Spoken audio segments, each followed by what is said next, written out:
Hello. Hello. Yeah, come on in. I'm giving people a couple more minutes to get on in here. Try and get our day started right. Got some island vibes going on. So, give y'all a couple more minutes. Let's see. We're going to give a couple minutes because I got a couple people still trying to send me text messages. I can't respond now, y'all. It's too late. All right. How y'all doing? It's Monday. How y'all feeling? Hello. Y'all doing good out there?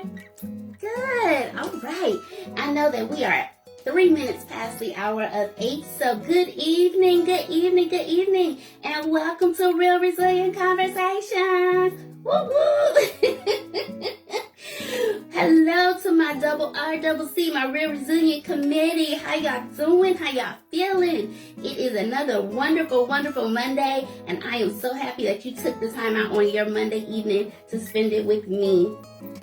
So, of course, today is March 28th, so happy March 28th. This is the only day that is to be in 2022, so we want to say congratulations for making it to March 28th. Thank you so much for taking the time out to see what our special topic is going to be today. So whether you're snuggled up or you by yourself watching it on rebroadcast, I say welcome. I hope that today is everything that you are even thinking that is going to be, if not more. Okay, so of course my name is Quita. I am your host of today's show, and what I do is I take quirky, different topics and I give a spin to it to let you know just how to be more resilient in your everyday life. So we do this, we come together, we meet up every other Monday, and I say, hey, how y'all doing? Every other Monday, just to give you some love and let you know that I missed y'all. I am here again to give you every piece of me, right? Every drip drop piece of me. I am here to give you that one today. So I thank you all so much for joining. Or if this is your first time, somebody in the chat, welcome them. Make sure that they feel loved. Make sure they feel welcome to be a part of the family for today. If you have been here and you are coming for your bi-weekly fill-up, give me a whoop whoop in the chat. That means you know I'm old. Don't nobody say whoop whoop no more, but I do. Give me a whoop whoop down in the chat. I am so excited, y'all. So ecstatic that we get to see each other on this Monday. Man, what a way to start off your Monday, right? I apologize, y'all. I really want to take the time out to really say thank you to those who were able to. There go my friends that say whoop whoop with me.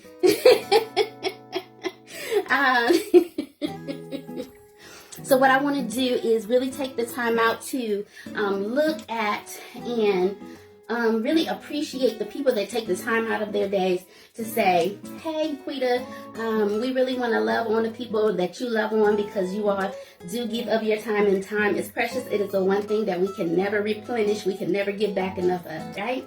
So those of you that are here every other Wednesday, when you heard that the topic was going to be C1, B1, Teach One, give me your thoughts behind that. What did you think today's topic was going to be centered around? Granted, this is still in March, so when we're talking about C1, B1, Teach One, and I know that you probably heard it's something like that before, but I kind of want to get your perspective of what you think that means in reference to resiliency, right? When you're talking about resiliency, you're looking at the fact that there are people who don't understand the concept of C1, B1, Teach One. So I'm going to let y'all get time to chat down there. Type it on up in the chat while I continue to talk. So while the topic does have to do with resiliency, I really want to say thank you to my first-time people. Thank you again to my returnees for always being my support system. It is because of you I'm able to do what I do and be who I am, who I truly am. So thank you again. So while you all are writing down there in the chat, I am thinking that today is a day that we can really prepare those who have not had the opportunity to know who I am, to give them a little bit of my personality, and to really say how this makes a opportunity to really showcase why I do what I do. So, of course, we can break it down. I don't see too many comments, so I'm just going to press on, okay? I see that when we're breaking it down, C1, we'll talk about that topic first. How many people, give me a show of hands in the chat, how many people who have had role models or people in your life that kind of guided you, showed you the way, that you observed in your life, whether it was someone that you knew personally or not personally, that left an imprint of you in your life, that made you look at how you do things and really start to change who you are, why you do what you do. And if you have not experienced that, I really hope that you find that in the future, because there's something special about being able to observe what makes life special, what the people that have earned your respect or your trust, the people who have made you really think twice about what you do. So because this is still fresh, I'm gonna kind of give you a scenario. Last night on the Oscars, Will Smith went up and slapped comedian Chris Rock for disrespecting his wife. The role model people, the people that still look at Will as a role model, Chris Rock is not necessarily known as a role model as much as Will Smith is. So when Will Smith took the time to go up and slap another comedian for how he felt that person disrespected his wife, the people that really follow behind Will, and this was my thought at least when I first seen it, was that you have to stand up for what you love, right? If you don't stand up for what you love, you don't stand up for the people that love and appreciate you, the people that take care of you, then you allow someone else to trample on them. What we're trying to stop is a generation where people are constantly trampled on, where people are constantly being misused or being abused in any way, shape, or form or fashion. So whether that be mentally, emotionally, socially, physically, right? We have to be the people that we look out and we say, I want to do that. I want to make sure that I stand up for my spouse, the love of my life, whomever that might be, to say, hey, you will not continue to treat the people that I love this way. So these are things that I look at when I say who are role models, people that have left an imprint on your life. The people that take the time out to really love on people, to really stand up for people when there is no one else to stand up for, those are the people. So think about people in history, right, who had to make a stance. So either they had to fight back, they had to sit down on a bus, they had the time out to really love on people, to really stand up for people when there was no one else to stand up for. Those are the people. So think about people in history, right, who had to make a stance. So either they had to fight back, they had to sit down on a bus, they had to take part in marches, whatever they had to do, right, to take a stand. So if a child sees that a spouse is beating the other spouse, and that child takes a stance and says, no, you're not going to hit my parent, right? There has to be somewhere that child seen someone else stand up, and they made the decision to stand up too. So what do you do to adjust your eyes to be able to see these things, right? Because if you are not brought up in a atmosphere where people are constantly trying to change to become better, but they are still caught in a time in their life where they just making it to get by, meaning that they are just doing the bare minimum. There is no way of changing or evolving or growing. So when you're looking at those type of people, how do you adjust your eyesight to see, right? Think about binoculars. You see things one way, but you have to adjust. So in life, we have to adjust, because every day is a new day. Every day is an opportunity for us to adjust. So how are you adjusting in your life to be able to see things clearer than the way that you were seeing it yesterday, last month, last year, last Tuesday, last Monday, 5 years ago, 10 years ago? What are you doing? Who are you listening to? What are you reading? How are you changing what you're doing or how you're doing so that you can see things on a clearer spectrum? That is my question to you all. What are you doing to adjust? And there are so many opportunities that are there for us to change our eyesight. What's in the natural? If you can't see, what do? You go to the doctor to get you some glasses so you can see better. Sometimes it takes someone being your adjustment factor. They got to check your attitude. They got to check your energy. They got to check how you're living, why you're living, right? They are the person that's looking and saying, your eyesight, the way you see things is a little skewed, right? So last night, I heard a lot of, he didn't have the right to put his hands on another man. It's a joke. And I'm like, it was more than just a joke. It was deeper than that. So once you've seen that your significant other has been hurt and abused so many times by people, at some point, you say enough is enough, and we're not going to have that here. Right? So we have to take the time out to adjust our visions, adjust our binoculars, adjust our eyesight, check the lenses that we have in our glasses in order to see things in a different way. So when you change the way that you see things, things you see will begin to change. Let me say that again. If you change the way that you see things, the way that you see things will begin to change. So, let me give you an example. 2 men in a prison, they have one window. One man that's in the prison doesn't see anything past the barriers, meaning all he sees are the bars that's on the window. The other man sees everything that's past the bars, right? That's past the barriers. All he can see is the beautiful sights that are past it. It is up to you to make your decision on what you see and what you don't see. Right? The way that you see things will change the way or change the things that you see. So the way you see things, if you are optimistic, if you are looking at things on a larger level, you will not miss out on the way that the God, the universe, whatever you may believe in, right? The way that God has blessed us to see things beyond the barriers of our lives. Okay, so I am still on C1. How do you see things that have directly impacted your relationship?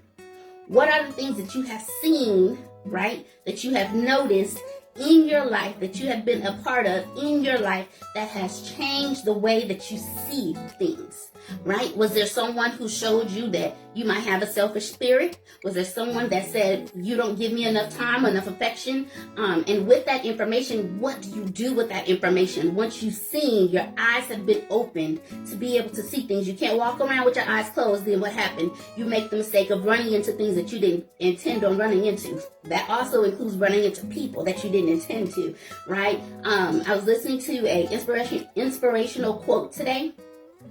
And the girl said, if you never open your eyes, what is it that you're missing?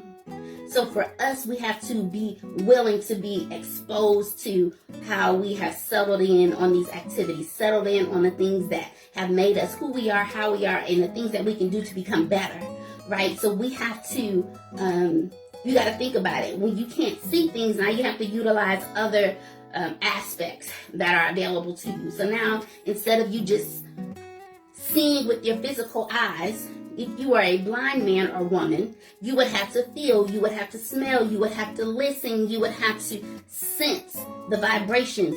Everything around you would be heightened. It would be on a different spectrum in order for you to see, not necessarily with your physical eyes, but with your internal eyes, with everything that is within you, opening your mental aspect, opening your spiritual eyes, opening your natural eyes, opening to see things for a better you. All right, so how do you become the B1? So anybody in the chat, if y'all got a couple seconds, let me know how you can become the B1 in reference to, we just talked about the C1. How can you be one in reference to resiliency? So being one is a leader in your own way. I had to continuously tell myself that if I wanted to be the leader, I had to be able to be a leader in my own way. When I owned a food truck, there was no one else that I knew that owned a food truck. There was no one else the one person that I knew of was not doing it on the scale that I was doing it. They had friends, they had other people helping run a business. I was doing it all on my own. So to build a business from ground up on my own with sheer passion and sheer intellect of the things that I did know and the things that I didn't know, I had to lead at my own level, right? And there are things each and every day, in each and every way, I want you all to know that you are a leader. No matter the title, no matter what someone else calls you, you are still your life, right? You get the opportunity to make a decision each and every day that can change your life and those that are around you. So when you become the leader in your own way each and every day, the only way to have a friendship, a role model, a spouse, a business owner is to be one. If you want to attract one, right, those that believe in the law of attraction, you have to be friendly in order for friends to find you. So you cannot be the person that's sitting in the corner with the resting bee face. You got to be friendly in order to show yourself, right, that you're ready to be friendly.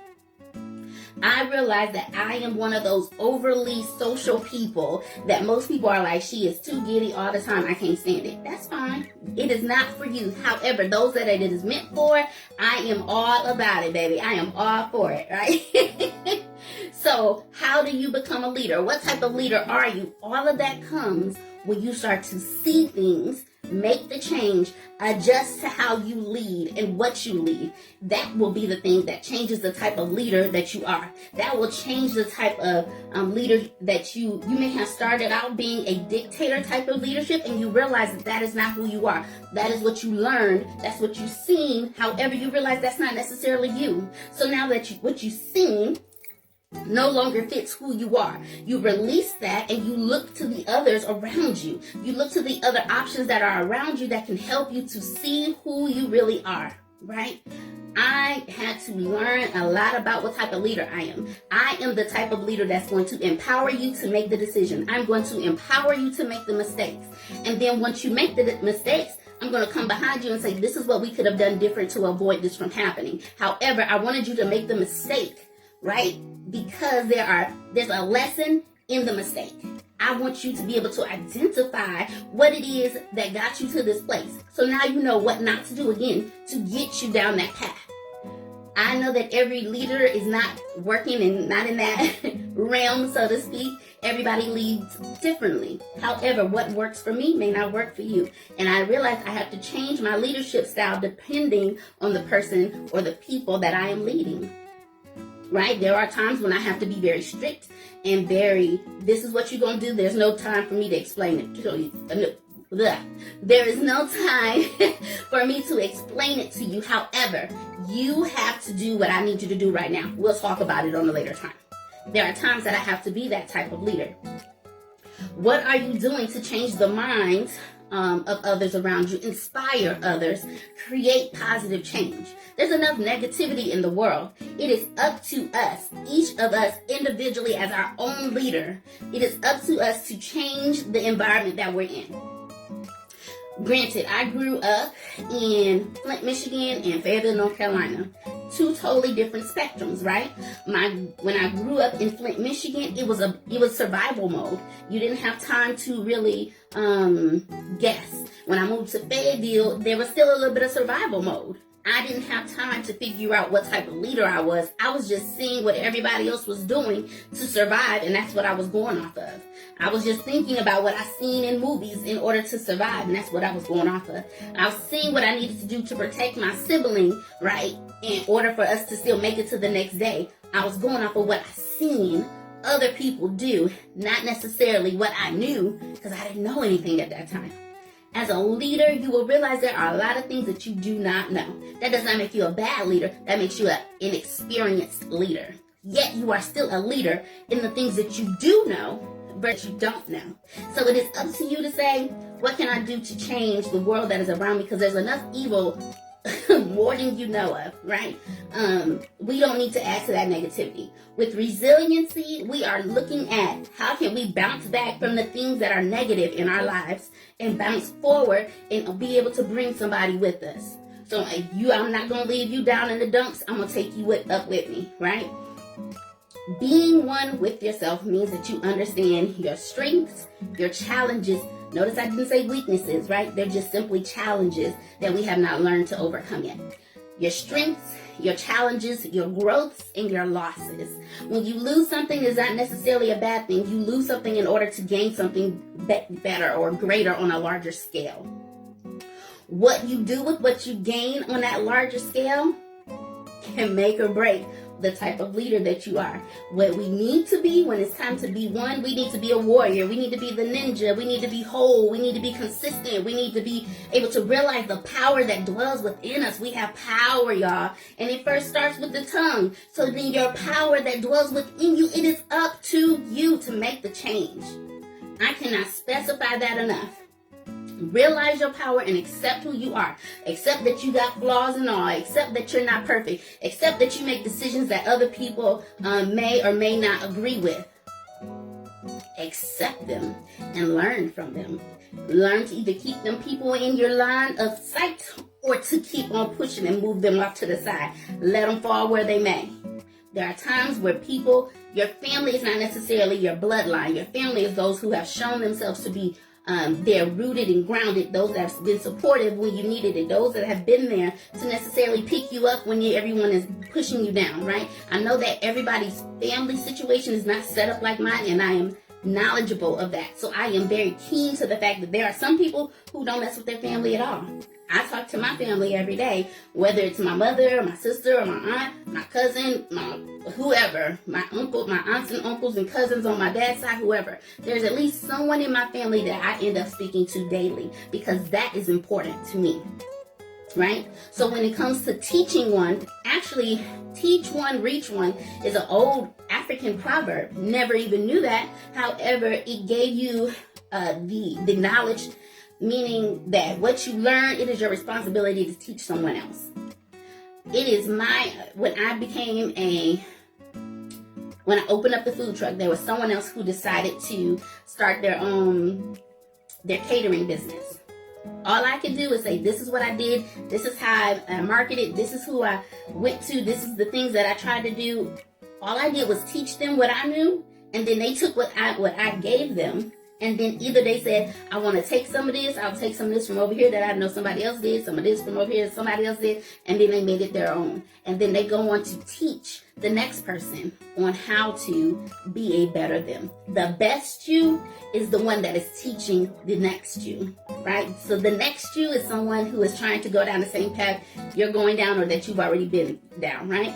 So when I'm looking at people who got into the modeling game, or who wanted to do food truck, or who wanted to do radio broadcasting, I had the opportunity to be involved in all of that. So if they ask me, well, what do you think? I might say, hey, we started a t-shirt business, it didn't work. Well, what do you mean it didn't work? Well, it took 6 weeks for a t-shirt just to get here. That's supposed to be right here in the United States. That's not necessarily good business for me. So I chose to opt out of the t-shirt business. These are things that I have to share and say, make sure that if you choose this e-commerce, that you go and do your research. You do a test and a trial and see how long it takes. Once you pay, how long does it take? These are things that I had to teach other people before they got in the same situation I did, where they're losing money, they're losing time, they're losing patience, they're losing customers, all because no one was there to teach them. So let's talk about some of the words and what they mean. So whenever you hear fail, when you're talking about teach one, fail does not necessarily mean fail. Fail means your first attempt in learning. You might have failed, but then you didn't really fail. It's your first attempt at learning something new. You just didn't know how to really go about it. How do you change that? It's all in your mindset, right? The first step is understanding what's up here and being able to challenge what comes through your thoughts and how to beat those things, right? And I'm going to tell y'all that it's not easy because even I still have moments where I cannot always beat those thoughts. I have to reach out to those that still got some more in them that they can still give me the extra. So end means effort never dies. It's the end of something, but the effort in what you did never dies, which means it's the beginning of something else. Anything that there's an ending, there is truly a beginning to something else. Don't doubt yourself. Stop being so hard on yourself. Stop giving up on the things in life right, that have been a blessing to you. And no just means the next opportunity. This, hey, I had to preach to myself. No does not mean, Quita, you're not worthy. No does not mean, Quita, you're not beautiful. No does not mean, Quita, you're not smart. No means, okay, thank you, next opportunity. This business opportunity is not going to work, fine, next opportunity. This relationship's not going to work, fine, next relationship, next friendship, next, right? I'm on to that. You know the little fast forward button on your remote where you go to the next thing? I'm right there at the next. You don't want to be involved with me. You don't want to love me correctly, fine, next. You don't want to give me the time and the appreciation, next. You want to try and have attitudes, fine, next. When we are looking at how to see one, you've seen people who have allowed folks to take charge and to take over their lives, and then see how that feeds into who they are.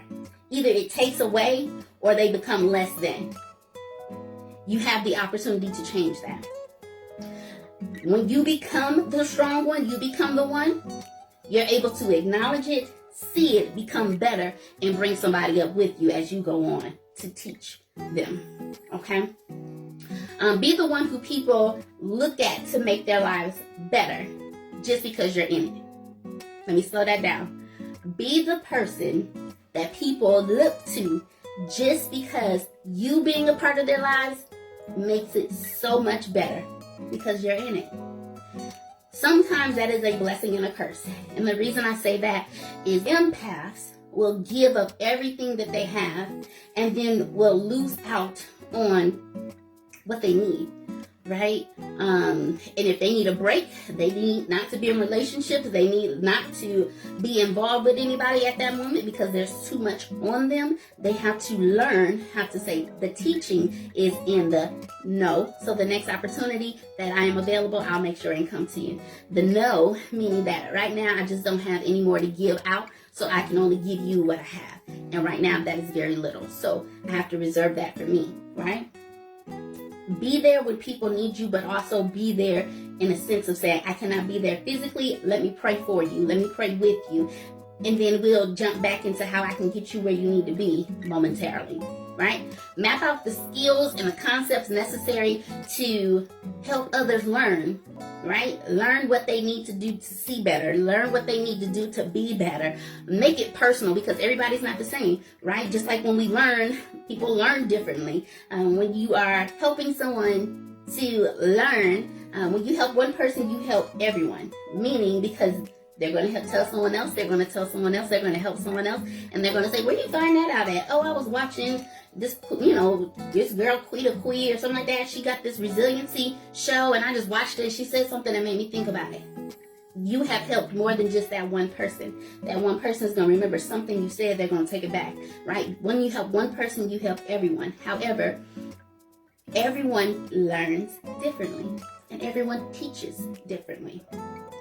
Some people, like myself, we teach by analogies, right? I learn better by analogies. So what makes it easier for me to see is when I can appreciate and I can acknowledge the concept behind it. So let me give you a quick story. So the month has been real rough for me, right? I had a family member who had an emergency situation. I went back home to go visit my mom for her birthday. I went and did a lot of stuff within the last month. Yet I came back home and I was mentally, emotionally, physically drained. I was running on fumes, right? My fibromyalgia was on super high alert. Everything was sensitive. I came back home and all of a sudden my water's cut off because there's a leak somewhere in the house. So 30 gallons of water is pouring out of my house somewhere, somehow. So they cut off the water in order to save my house from being, from flooding out. Then on my rush to get out, somehow my payment didn't make it to the electric company. So then I was here a whole day and a half and then I ended up with no lights. I was like, the devil is busy. I was like, I sent it. I have the check number. You should be able to track it. They didn't know where it was. I ended up having to pay something twice. Blew my mind. So now I'm living on fumes until payday, right? The reason that I share this with you is not for pity, But I want you to understand that there are times that even myself, I have to bounce back and utilize the skills and the knowledge and the training that I know of being resilient and utilize that for my own life. The things that I tell you are not necessarily just because someone has told it to me. It is because I lived it myself, right? I lived it knowing that there are people who still need you, and they learn from you, and they yearn to be able to bounce back in and out of life's struggles, in and out of life's situations. And they just need to know, if you made it, then maybe there's still a chance I can make it. And what I have to remember is that whenever you have to deal with overcoming challenges and situations, every individual's challenge is not the same, right? They may differ because, example, if you are swimming upstream and you're able to swim upstream due to the current that's coming your way and you're still able to make it, that's wonderful. However, I may be swimming upstream and then the stream may be a little bit rougher than your stream. You was able to make it and maybe I wasn't. Does it make it seem like I didn't learn from you? No, I did exactly what you did. I just didn't get the same outcome that you got. Does that mean that I wasn't resilient? No, that just means that I needed to look at someone else and what they did and maybe utilize that tool set and use that in order for me to get to where I need to be, in order for me to get over this hurdle, in order for me to get past this situation. Every stream, every current may be different. It might look the same, but there are undercurrents that's pulling you down. There's someone else that's pulling you down. There's something else that's weighing you down. Right? Someone else may have been in shallow water, able to free flow. And you struggling just to make it to the next. Trust me and believe, that does not mean give up. Resiliency means that you cannot give up. I have been keeping a lookout and trying to still be the one, right? Still trying to see the one, still trying to be the one, while I'm still teaching myself, still learning from myself, still learning from other people. I'm learning from the little babies on how they fall down, they get right back up, they dust themselves off like nothing even happened. You're like, dang, you hit that ground hard. They didn't even think about it. We have to sometimes look at the people around us and the things around us and decide, what can we do, right, to be resilient, to bounce back, right? So maybe I might need to direct you to listen to motivational speaker Eric Thomas, or maybe I need to point you towards Lisa, or maybe I need to point you towards Pastor Mike Todd or Pastor Darius Daniels, right? Because what they're teaching, how they're teaching, may be the thing that gets you, that helps you to get where you need to be. I have to know that everything that I'm giving you all may not be necessarily for you. It may be for someone else, which is why I ask you to like, share, and subscribe, because everything is not always just for you. It may be for someone else that you know that you can share this with and say, hey, in order for you to get better, maybe you can see what she did and maybe you can still get better, right? I know that being the one that others need as you grow, and as you tap into who you're meant to be, teaching others is not always a success, right? When you first try to teach a child potty training, it don't always come like this. Somebody else say, don't put a diaper on them, walk them around bucket naked all day. When they get ready to go, you just put them on the potty. Worked. And you like, I've been doing this for a whole week. I'm tired of this child peeing all over the floor, right? Teaching someone the skills that you know may or may not work, which is why you have to remember, me being a motivational speaker may work for someone else. It may not work for you. Please make sure that you like, share, and subscribe in order to be a blessing to someone else. So that is my time. I hope that you enjoyed something that I said today in order to jumpstart you to your resiliency, right?